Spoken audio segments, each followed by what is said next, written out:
Gjykata e krimeve të rënda ka dhënë këtë të njëjtë dënimet për 7 arrestuarit e bandës së Tritolit.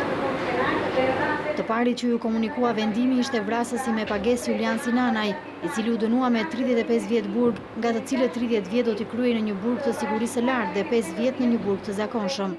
Në bazë të legjimit të këtij paragrafi 7 të Kodit Penal, unë i dënimit dhe dënimi fundamental të pandër Julian Sinanaj me 35 vjet burgim. Gjithashtu trupi gjykues dha dënimin maksimal, duke dënuar me burgim të përjetshëm Anton Mëhillajn, i cili konsiderohet si kreu i bandës, ndërsa Agenis Mëhillaj u dënua me 10 vite burg.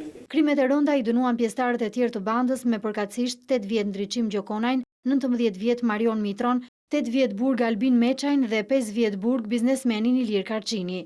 Julian Sinanaj pak ditë pas arrestimit në janar të vitit 2014, pranoi të bashkëpunonte me drejtësinë dhe në këmbim të statusit të penduarit të rrëfente emrat e bashkëpunëtorëve të tij. Dëshmia e Sinanajit tronditi të gjithë opinionin publik. Ai pranoi se kishte vrarë Sokol Veizajn dhe biznesmenin Agron Xhela dhe në të njëjtën kohë kishte vendosur një minë të telekomanduar edhe ish prefekti të Vlorës Besnik Dervishi. Për këto krime Sinanaj pohoi në prokurori se ishte paguar nga Andon e Genis Mëhillaj, të cilët i kishin dhënë shuma të konsiderueshme parash.